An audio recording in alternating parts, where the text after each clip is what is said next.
गुरु की प्यारी साध संगत जी, धन कृपाल गुरुमत सिद्धांत बाणी परम संत कृपाल सिंह जी महाराज जी बताते हैं कि ना भक्ति किसको प्राप्त होती है। हरि की भक्ति निराली है, वह किसी बिरले गुरुमुख को ही प्राप्त होती है। भक्ति के भंडार को गुरुमुख जानता है, उसका बोध सतगुरु से होता है, क्योंकि सतगुरु के पास ही भक्ति का भंडार है।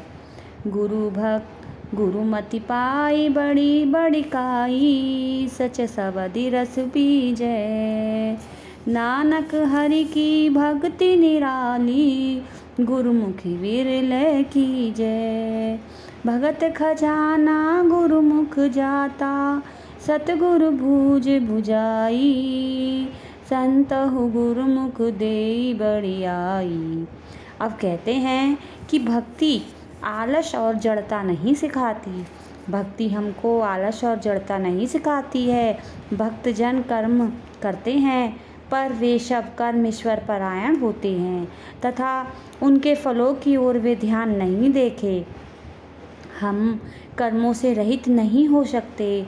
हमें चाहिए कि इस हरि मंदिर को स्थिर रखने के लिए कर्म करें, ताकि मालिक के चरण हमारे अंदर निवास करें और हम उसके गुण गा सकें। घटी वसही चरणारविंद, रसना जपे गोपाल। नानक सो प्रभु सिमरिए, तिसु देहि कहु पाल सिया। प्रभु की भक्ति हमारे जीवन का सच्चा लाभ है। गुणमही गुणी समाये, जिसु आप भुजाए। लाहा भगति संसारे।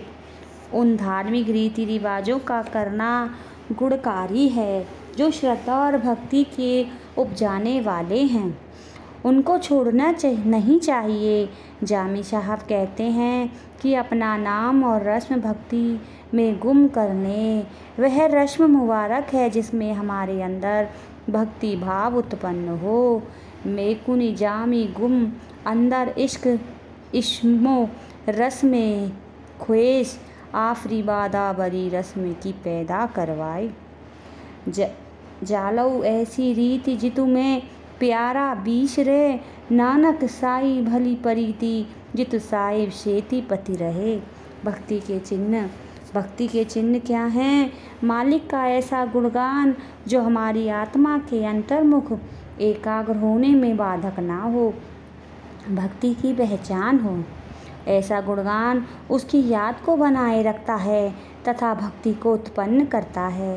केवल नाचने कूदने का नाम भक्ति नहीं है, क्योंकि उसके द्वारा मन प्रभु से दूर हो जाता है। सच्ची भक्ति में विरह और बेचैनी का उत्पन्न होना स्वाभाविक है। भक्ति में यदि अहंकार और ईर्ष्या आ जाए तो वे तामसिक भक्ति है। यदि शोहरत अथवा यश का भाव रहे तो वह राजसिक भक्ति है। हाँ, यदि संपूर्ण इच्छाओं को मिटाकर केवल कर्तव्य समझकर भक्ति की जाए तो उसको हम सात्विक भक्ति कहेंगे।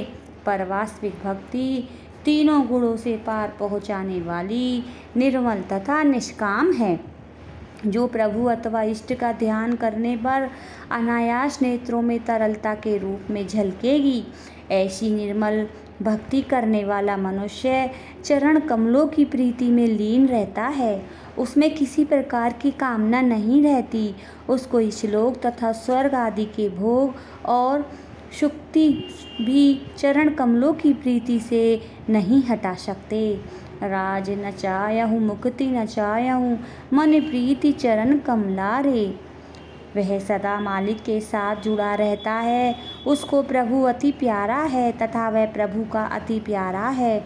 उसकी भक्ति अंधविश्वास पूर्ण नहीं होती, वह प्रभु के अनुभव में रंगी होती है।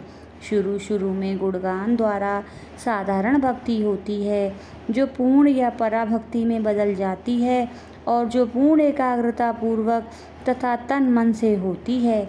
गीता में भी कहा गया है कि पराभक्ति द्वारा भक्त प्रभु को पा लेता है। नारद जी ने भी इस दोनों प्रकार की भक्ति का ही वर्णन किया है। जिसको भक्ति की प्राप्ति हो जाती है, उसका आंतरिक भाव कुछ इस प्रकार का हो जाता है कि मैं मशीन हूँ और वह मेरा इष्ट जो है इस मशीन को चलाने वाला है। मैं रथ हूँ और वह रथ में बैठने वाला है। काठ की पुतरी कहा करे बपुरी खिलावन हारो जाने। जब भक्ति उत्पन्न हो जाती है तो दुनिया के धंधे स्वयं ही छूट जाते हैं। फिर सांसारिक व्यवहार और रस फीके लगते हैं। भक्ति नफसानी जज्बा, शारीरिक भावना नहीं है। भक्ति आत्मिक प्रेम है जिसमें हार्दिक आदर और प्रतिष्ठा के भाव हैं। आत्मिक प्रेम में प्रीतम को सुख पहुंचाना, उसके लिए दुख उठाना तथा उसके सुख में सुखी होना होता है। यह अपने तन मन धन रूप बुद्धि और प्राणों को प्रीतम की पूजा की सामग्री बनाना है तथा अपने अहम का त्याग करना है। पर इसके विपरीत नफसानी या शारीरिक प्रेम सदैव अपने सुख के लिए होता है तथा वह दूसरे को अपने सुख का साधन बनाता है। भक्ति के अभ्यास का समय, सृष्टा ने मोह माया का शरीर बनाया है।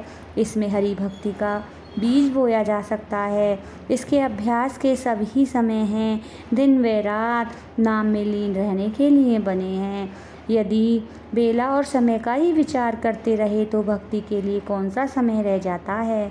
जे बेला बखत विचार ये ताकि तु बेला भक्ति होई।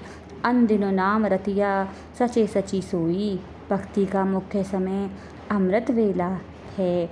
उस समय बोया हुआ हरि भक्ति रूप बीज कभी निष्फल नहीं होता। हरि धन रतन जवेहर माणक, हरि धन नाली अमृत बेले। बतई हरि भगति हरि लिवलाई। हरि धन अमृत बेले बतई का बीजिया। भगत खाई खर्ची रहे निखट नाई। धन कृपाल।